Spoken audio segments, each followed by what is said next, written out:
Ya. Oke, teman-teman, Bu Putri ini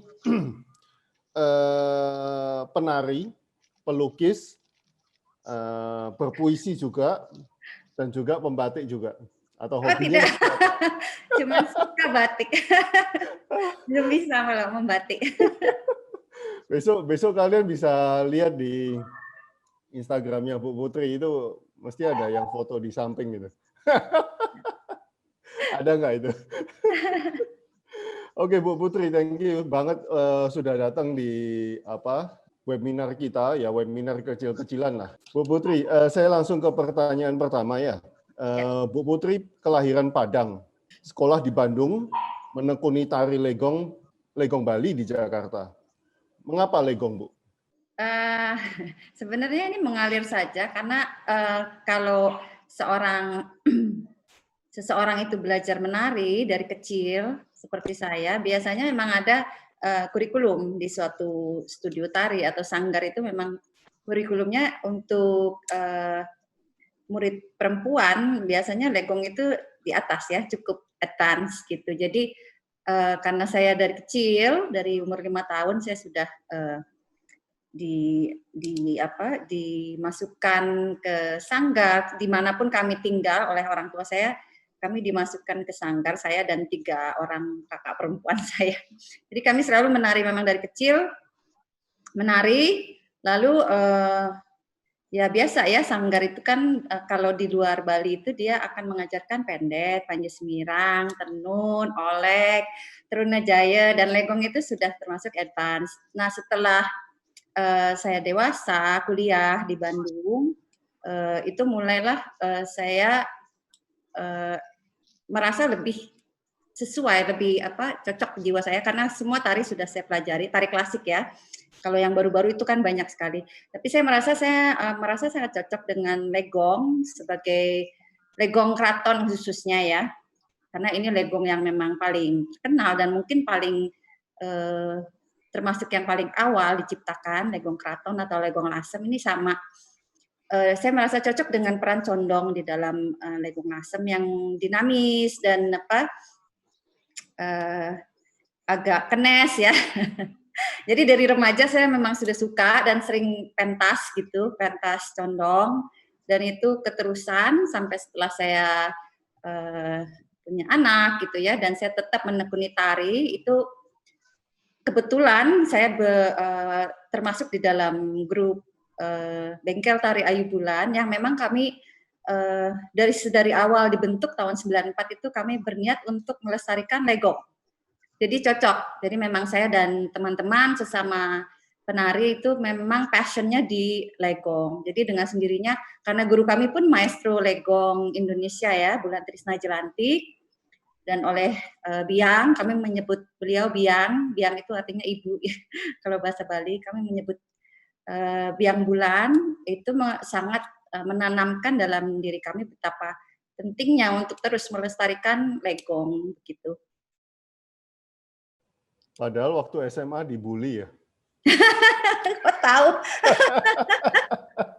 Aduh, Pak Sutoyo semua dibaca nih. Iya. Dan sekarang yang pembuli-pembuli itu nggak jadi apa-apa ya katanya. Ya saya nggak pernah lihat aja dimanapun, nggak pernah lihat namanya lagi.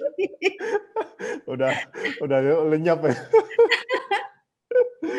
Oke, Bu, dongeng apa yang dibacakan oleh ayah yang masih menginspirasi Anda di dunia tari, Bu? Bapak saya almarhum itu dulu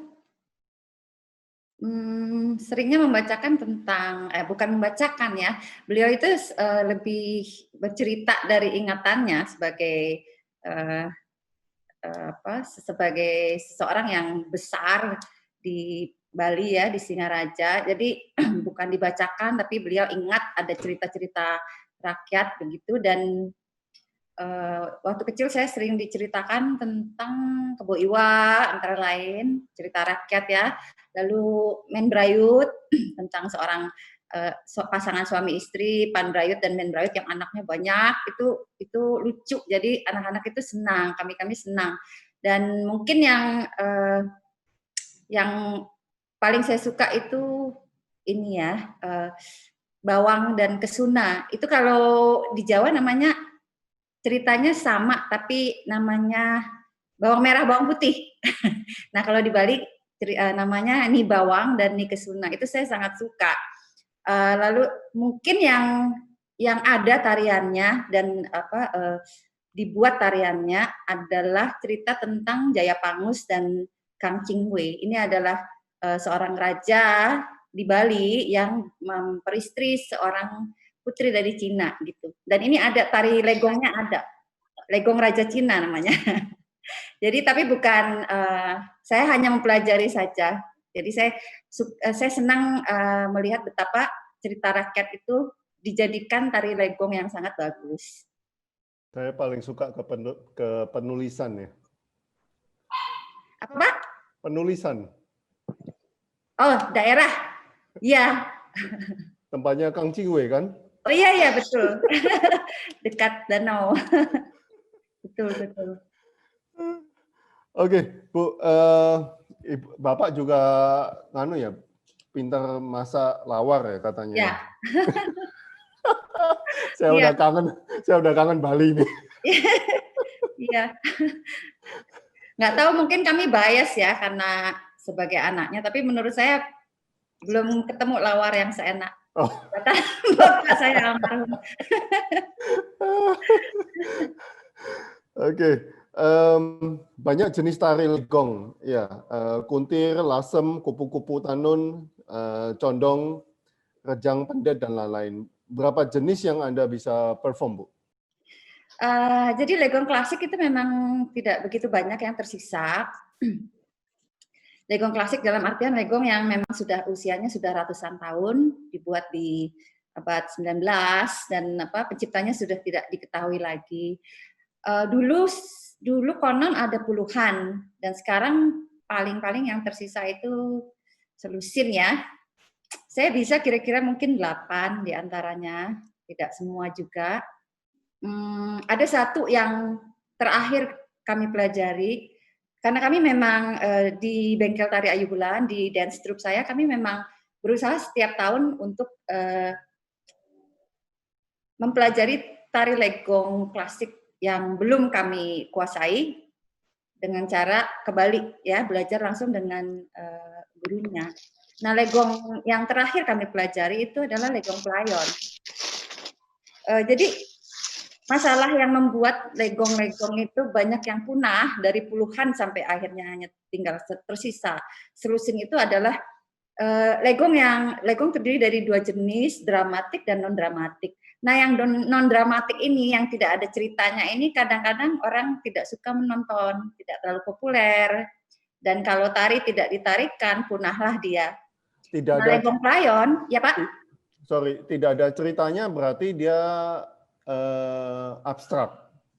Ya, jadi dia misalnya legong kupu-kupu tarum itu termasuk non dramatik, Pak. Jadi dia tidak ada pergulatan, berkelahian, ya, romansa. Dia hanya tentang siklus hidup kupu-kupu, gitu. Iya, dia abstraksi hidup kupu-kupu. Jadi menarikannya pun ekspresinya itu rata ya, dari awal sampai akhir itu tidak banyak wirasanya itu tidak banyak main gitu. Nah, tari-tarian seperti itu yang kurang populer karena kalau zaman dulu mungkin kan tidak ada radio, TV, film, jadi itulah tontonan yang ditunggu-tunggu. Dan kalau sebuah legong itu non dramatik, orang akhirnya cepat bosen gitu ya. Nah, legong playon yang kami baru pelajari 2 tahun yang lalu ini, dia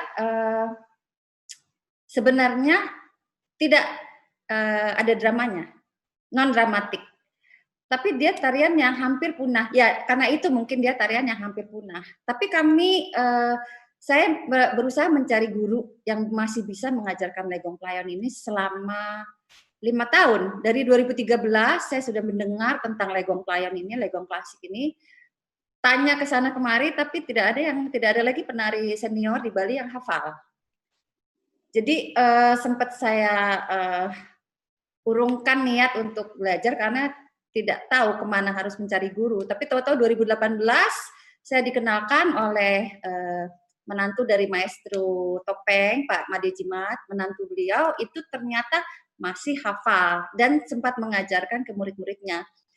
Langsung kami dari Jakarta bersepuluh ke Bali untuk belajar Legong Playon. Jadi Legong ini panjangnya 18 menit, dia tidak ada cerita, tapi rupanya di zaman dulu Legong Playon itu termasuk atau bisa disebut teaser. Kalau sekarang kita nonton film ada ekstranya ya, ada teasernya. Nah, Legong Playon itu semacam teaser karena dia mengandung gerakan-gerakan dari legong-legong dramatik. Jadi ada gerakan-gerakan yang dirangkum di dalam Legong Playon. Jadi dulu itu Legong Playon ditarikan untuk membuka sebuah pertunjukan legong dramatik dan itu menarik sekali. Dan saya merasa sangat beruntung bisa mempelajari itu dan akhirnya membawa keluar Bali. Kami sudah mementaskan di Surakarta dan di Jakarta. Bu, ini pasti teman-teman di sini ada yang mau tanya juga. Ada ritualnya nggak, Bu, sebelum menari, Bu? Ya, jadi mungkin berbeda ya, karena saya orang Bali yang tidak tinggal di Bali dan teman-teman saya di dalam kelompok tari saya banyak yang bukan Bali, mungkin hanya 3 orang yang Bali, selebihnya bukan. Dan kelompok tari kami itu Bhinneka Tunggal Ika ya, ada segala dari berbagai suku dan agama gitu. Jadi tentu saja ritualnya tidak seperti di Bali. Kalau di Bali mungkin biasanya kalau mau menari itu ke pura dulu ya, ada pura-pura yang dianggap pura penari gitu. Mereka akan penari akan terutama kalau ini pertunjukan yang penting atau mereka merasa merasa kurang siap secara mental, mereka biasanya nangkil dulu atau sembahyang dulu ke pura penari. Di Ubud ada, di Sanur ada. Lalu setelah bersembahyang mereka merasa lebih siap dan dengan harapan mendapat taksu begitu ya. Taksu adalah spirit energi ya. Kalau Ibu sendiri, Bu? Kalau saya di Jakarta dengan teman-teman, saya biasanya hanya berdoa ya, berdoa sendiri. Jadi kami membiasakan sebelum pentas itu kami akan bergandengan tangan, membentuk lingkaran, lalu akan berdoa bersama-sama. Ada sebuah mantram yang saya yakini dan memang di Bali guru-guru saya di Bali itu selalu mengucapkan mantram itu ya, namanya mantram Mrityunjay, Maha Mrityunjay. Jadi itu mengucap doa dari Wasiwa sebagai Lord of Dance. Dan itu biasanya kalau yang lain berdoa, saya mengucapkan itu sebagai on behalf of my friends kepada yang saya yakini semoga akan melancarkan pertunjukan tari kami. Jadi begitu saja. Bu Putri punya banyak guru tari. Pesan atau ajaran apa yang mendalam dan muncul di pikiran Anda di tiap pagelaran, Bu? Rata-rata siapapun guru yang saya ikuti atau saya belajar ke siapapun, mereka biasanya adalah seorang penari yang memang sudah master ya. Jadi guru-guru saya semua memang sudah istilahnya sudah di sini ya. Jadi mereka semua sangat mengerti esensi dari menari. Jadi yang saya selalu ingat dan rata-rata mereka sama ya menekankan kepada saya atau teman-teman penari yang lain bahwa ada yang namanya performance responsibility. Jadi pada saat kita menari untuk publik itu kita harus ada rasa tanggung jawab dalam artian kalau belum siap ya jangan gitu. Kalau kita belum menguasai atau kita belum kompak kalau kita nari dalam grup jangan berani-berani, karena kita menari bukan untuk diri sendiri, tapi untuk memberi sesuatu kepada yang menonton. Jadi itu yang sangat saya yakini, dan sebagai guru saya juga menekankan itu kepada murid-murid. Jangan asal menari karena ambisimu, karena kamu kepingin tampil. That's not good. That's not what dancers are about. Jadi itu salah satunya performance responsibility, dan khususnya untuk tari legong, karena walaupun legong itu bukan tari sakral, mungkin semi sakral, tapi dia ada mengandung unsur-unsur simbolis bridging antara manusia dengan dewata. Misalnya baju kami selalu ada lamaknya di sini ya, kain segi 4 yang panjang, dan lamak itu sebenarnya tutup atau bungkus dari sesajen. Jadi pada saat kami menari, kami adalah offering untuk yang satu, yang di atas. Kemudian juga gelungan kami itu tidak sembarangan. Sering kadang-kadang gelungan itu kalau memang dia buatan yang bagus, dia tidak boleh sembarangan ditaruh di lantai misalnya. Karena disitulah taksu itu bermukim ya, apalagi gelungan legong itu di belakangnya ada gunungan. Gunungan itulah yang membuat dia agung, membuat dia bridging dari dunia manusia ke dunia kayangan. Wow. Jadi hal seperti itu yang ditekankan oleh guru saya. Pada saat kamu menari legong terutama, tanggalkan keakuanmu di backstage. Begitu kamu menari, you worship. It's an act of worship. Jadi tidak ada lagi ambisi untuk look at me, ya, look at me, I'm so good, ya, I dance really well. Tidak ada. Jadi keikhlasan itu akan terlihat dalam penampilan, dalam pertunjukan kita. Kalau kita mempunyainya. Wow. Amazing.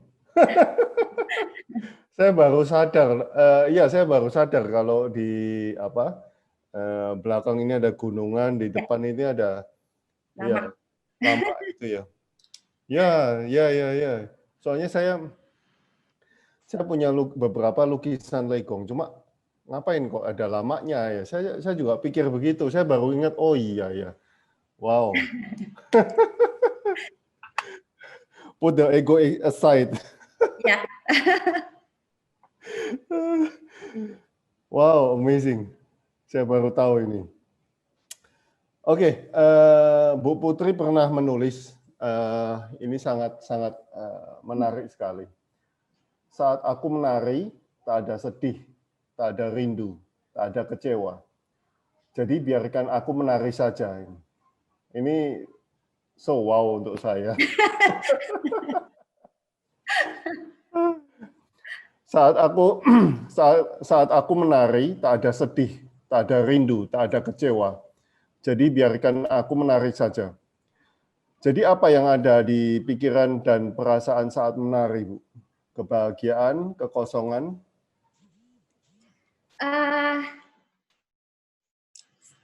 Mungkin seperti warna putih ya, Pak Sutoyo. Jadi kalau semua warna itu diputar dengan cepat akan menjadi warna putih. Jadi saya tidak bisa bilang itu kebahagiaan. Mungkin ya, mungkin semacam bliss ya. Tapi itu datang dari rasa menyatu dengan tabuh ya, dengan gamelan, dengan musik, dengan tarinya sendiri. Jadi hilang. Kalau suatu tarian itu memang sudah dikuasai dan sudah benar-benar saya tarikan dengan sepenuh hati, itu seperti trance, menarikannya seperti dalam kondisi trance. Dan itu maksud saya dalam puisi saya itu nothing, tapi benar-benar. Halo? Sorry saya putus. Aduh. Mungkin Ibu bisa baca yang pertanyaan yang di atas, Bu, kalau ada yang bertanya. Oke, ada pertanyaan bagaimana meninggalkan keakuan yang melekat. Ya. Ya, itu dari training, dari training. Karena sebagai penari, apalagi yang mengajar, kami tidak diizinkan untuk atau tidak diperbolehkan, bukan tidak diizinkan ya. Kami tahu bahwa tidak boleh stagnan dalam menari. Jadi keakuan itu dengan sendirinya lebur ya dalam keyakinan yang seperti itu, bahwa tidak pernah selesai untuk belajar, untuk terus menimba ilmu dalam menari. Saya selalu bilang ke murid-murid saya, setiap kali pentas mereka akan minta maaf, aduh saya tadi gini salah gitu. Saya bilang saya juga tidak perfect, kita belajar sama-sama, kita belajar terus bersama-sama. Karena dengan saya mengajar legong, saya juga banyak belajar, saya juga jadi banyak mengerti, oh gerakan ini seperti ini prosesnya, karena sebagai penari yang dari kecil sudah menari, kadang-kadang saya lupa bahwa untuk orang yang baru mempelajari itu ada problem ya, dan itu yang saya berusaha selami, saya berusaha untuk mengerti. Kalau sudah deadline dan penarinya belum siap, bagaimana Bu? Kalau untuk kalau untuk murid biasanya kan misalnya ada suatu event yang panitianya minta boleh nggak murid-murid ibu penari gitu ya. Tentunya saya akan memilih yang kuat ya. Jadi tidak semua murid itu akan saya pilih tentunya. Misalnya mereka atau panitianya minta 5, saya akan pilih yang terbaik. Dan tentunya itu akan ada latihan. Jadi saya tidak pernah blindly send my students gitu ya. Dan saya akan selalu menemani dari makeup sampai kostum dan sebagainya, itu saya akan supervise. Tentunya di backstage pun saya akan bimbing. Yang sudah-sudah sih begitu Pak. Jadi biasanya dengan dukungan guru, karena guru saya pun begitu. Dengan dukungan guru yang seperti itu, mereka biasanya tampil dengan baik, dengan solid. Bu, ini ada pertanyaan. Apakah legong sebagai salah satu bentuk dari persembahan? Maksudnya persembahan tarian? Iya, tentu seperti saya bilang tadi ya. Memang dia bukan tari sakral. Di dalam tari Bali memang ada 3 kategori, tari wali, tari bebali, dan tari Bali-Balian. Wali itulah tari sakral yang biasanya hanya dipentaskan di dalam temples ya, di dalam pura, seperti barongket misalnya, atau rejang, atau apa namanya, sidakarya ya, topeng sidakarya. Itulah tari-tarian yang sakral yang tidak boleh sembarangan dipentaskan. Sementara legong itu tidak termasuk sakral. Dia memang diciptakan beratus tahun yang lalu itu oleh seorang pangeran ya dari Sukawati dengan maksud untuk dijadikan entertainment untuk para royalty, untuk para raja. Jadi kalau bisa dibilang legong dengan bedoyo itu aratnya atau levelnya itu sama dengan bedoyo di Jawa. Jadi dia court dance, tarian kerajaan. Mungkin itu yang membuat dia kostumnya agung ya, seperti misalnya ada gunungan dan lamak itu. Jadi karena raja-raja di Bali sampai sekarang pun keturunannya itu cukup spiritual ya, sangat spiritual. Once we dance, we become an offering for the god. Ya. Sekali kita menari, kita menjadi persembahan untuk dewa-dewa. Ya. Makanya judulnya legong untuk para dewa. Apakah ini yang memicu Anda untuk menjadi penari Bali kawaan, Bu? Aduh, kalau soal kawaan itu kan orang lain yang menilai ya Pak ya. Saya tidak pernah merasa begitu. Tidak pernah merasa begitu. Masih jauh sekali. Terlalu banyak penari-penari senior, guru-guru saya yang saya kagumi. Masih terlalu jauh untuk menyebut diri demikian. Tapi terima kasih Pak. Jadi ya itu tadi, kembali ke ajaran guru-guru saya. Egonya ditinggal, keakuannya ditanggalkan. Jadi kamulah persembahan itu. Jadi memang sekarang dengan di zaman modern ini memang semua komersil ya. Termasuk tari legong itu menjadi cukup komersial di Bali. Apalagi dengan banyak sekali legong-legong baru yang kita sebut palegongan gitu ya. Legong klasik itu menjadi cukup jomplang kualitasnya dengan legong-legong baru yang sangat banyak. Jadi mungkin yang saya bisa bilang adalah kalau once we dance, we become an offering for the God itu mungkin bisa saya khususkan untuk legong klasik saja. Kalau yang baru-baru itu terlalu banyak, kadang-kadang terlalu banyak ukel-ukelnya ya, terlalu variatif gitu ya. Jadi justru subtlety dan kehusuannya itu hilang kalau menurut saya. Tidak banyak yang tidak banyak legong baru atau palegongan yang bisa setara dengan legong klasik dalam hal itu tadi ya, kelasnya ya, kualitasnya. Jadi ucapan seperti itu as a worship to the gods itu menurut saya pada saat kita menari legong klasik. Mau dramatik, mau non dramatik, pada saat legong klasik itu ditarikan, itulah yang saya rasakan dan saya yakini. Seperti misalnya yang baru saja saya pentaskan dengan murid-murid di tanggal 17 Agustus kemarin untuk perayaan kecil-kecilan sederhana itu legong kupu-kupu tarum. Legong kupu-kupu tarum ini non dramatik dan dia berasal dari desa Bedulu yang termasuk salah satu area tertua di Bali, area desa tertua di Bali. Jadi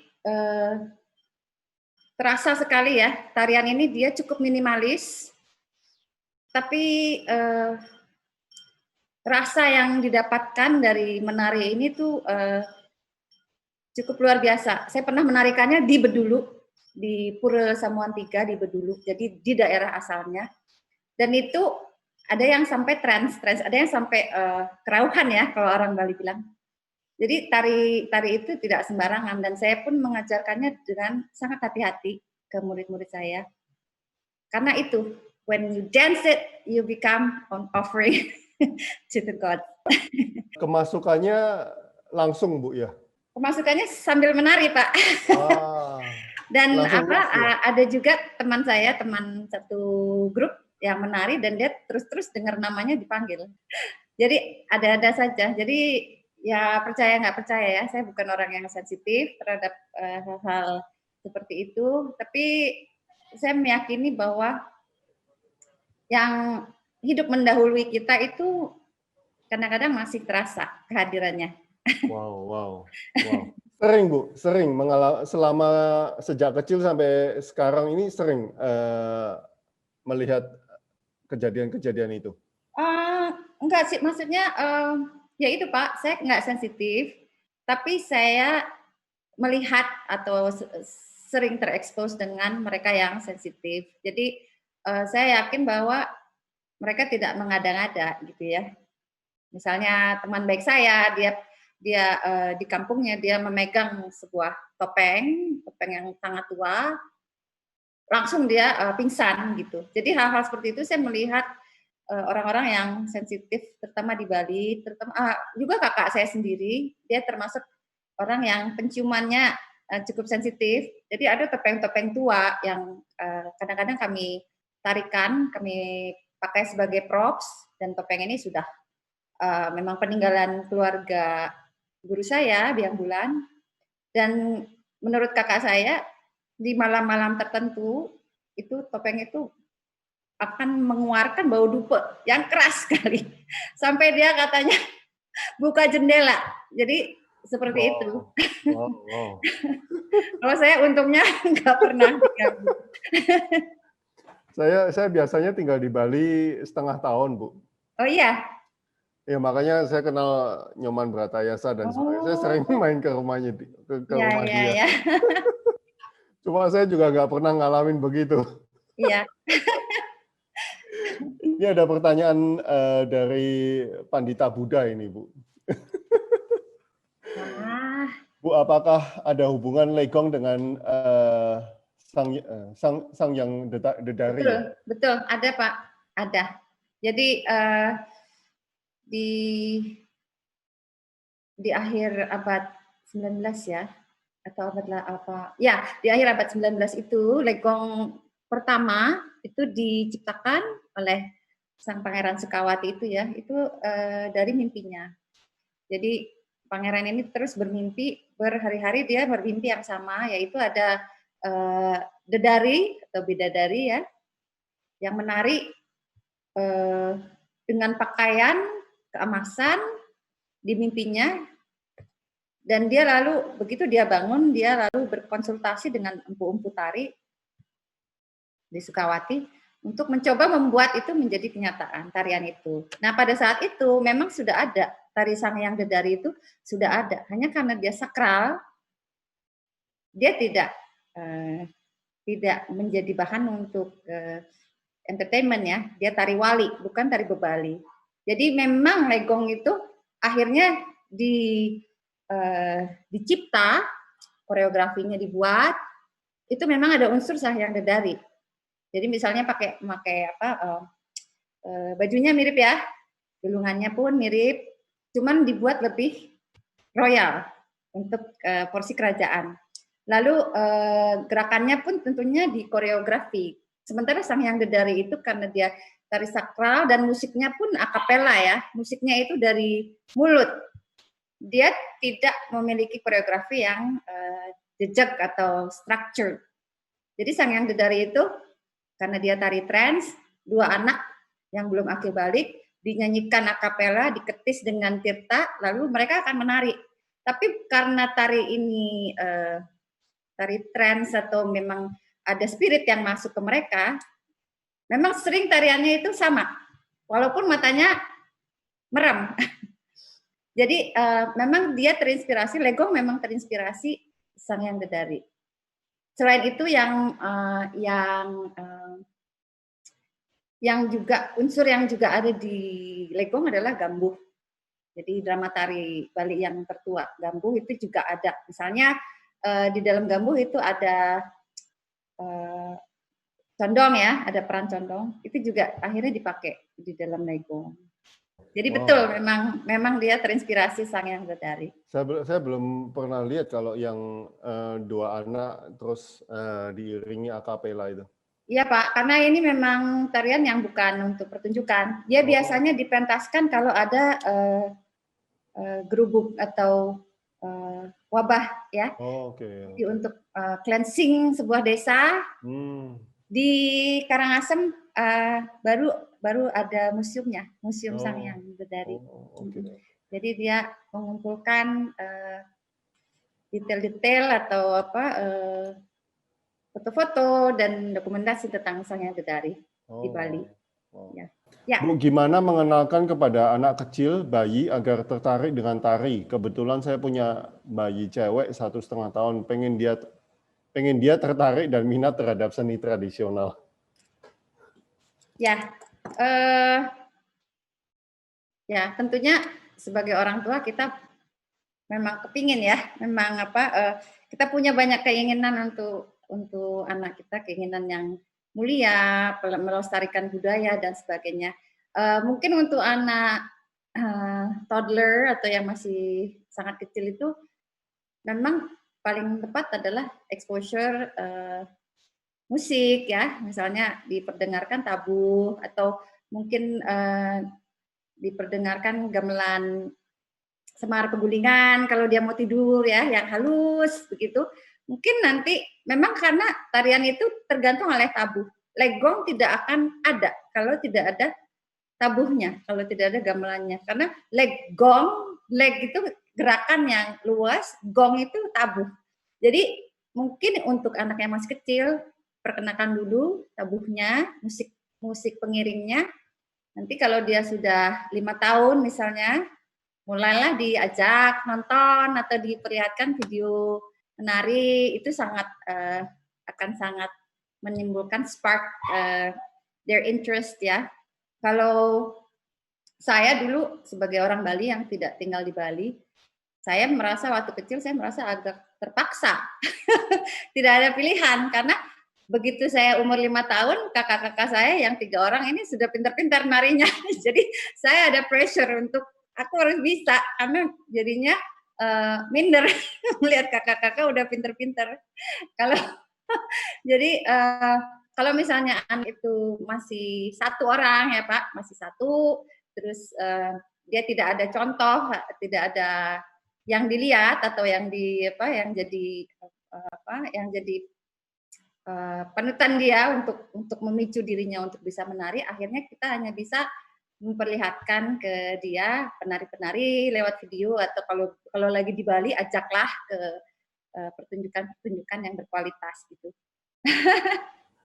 Oke, pertanyaan saya terakhir, Bu. Ada media yang mengatakan Anda absolute queen of her own kingdom.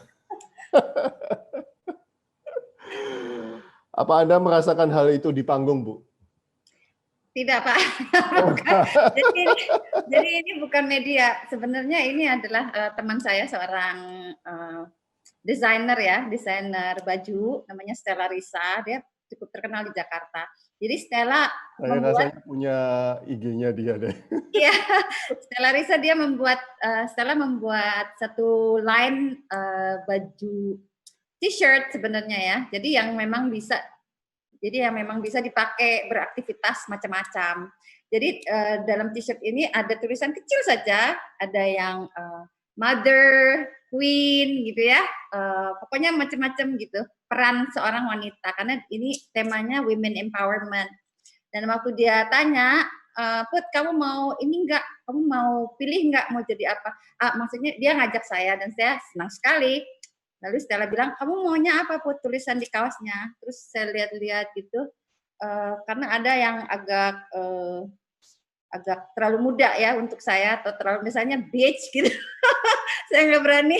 Jadi saya pilih antara mother atau queen. Tapi akhirnya saya pilih queen karena tulisannya emas, cocok dengan kostum tari saya. Jadi akhirnya saya yang menjadi queen dalam fashion line itu. Dan dan ada sedikit wawancara yang dilakukan oleh tim Stella Risa ke saya. Jadi itu dari mereka saja menyebut saya queen. Tapi saya tidak merasa begitu. Tapi nantinya bakal ke sana dong, Bu? Apa itu, Pak? Ya saya queen untuk anak-anak saya. Boleh. Waktu sudah di panggung, musik dimainkan, feeling-nya langsung hilang, Bu? Ya, bisa dibilang begitu. Terutama sekarang ya, karena saya sudah menari 40 tahun lebih. Kalau dulu waktu masih 20-an, 30-an, saya masih terus terang saya masih kacau gitu. Tapi saya merasa sekarang di umur yang sekian ini, ya, biarpun stamina sudah tidak sebaik dulu ya, tidak sebaik di umur 30-an, tapi saya merasa kesiapan mental saya setiap akan pentas itu sudah baik. Akhirnya Pak, setelah berdekade menari, saya merasa cukup siap setiap menari, dan itu membuat nervous saya hilang, dan kemampuan saya untuk larut di dalam tarian itu semakin besar gitu. Dulu tidak seperti sekarang. Saya lagi bayangin waktu soalnya musik Bali itu sangat-sangat spiritnya sangat-sangat powerful ya. Iya, Pak. Ya, makanya once the music play, ya mestinya ya feelingnya udah everything's gone. Ya. Bu, mungkin nggak kalau gerakan tari itu nggak ikut pakem tapi ikut feeling, Bu? Untuk tari klasik tentunya tidak bisa, Pak. Nggak bisa. Jadi sebagai pelestari tari klasik, kita harus sesuai pakem, karena kalau tidak nanti hilang. Kalau ingin membuat koreografi baru tentu bisa, dan musiknya bisa tetap musik legong, tapi yang aransemen baru tentunya, tapi tetap dengan struktur musik legong yang musik tabuh legong itu terdiri dari beberapa fase ya, pengawit atau intro, kemudian pengawak badan tariannya itu musiknya akan tertentu, misalnya pepesonnya, bapangnya, pengipuknya, dia akan ada musik-musik yang cocok untuk babak-babak dalam tari legong tersebut. Jadi kalaupun kita mau membuat palegongan atau legong baru, dan guru saya banyak membuat palegongan yang kami pentaskan dan pelajari juga, itu boleh tentunya, tapi dengan tetap memperhatikan pakem. Oke, terima kasih Bu Putri. Matur suksma. Kembali Pak, semoga bermanfaat. Sangat bermanfaat sekali, sangat bermanfaat.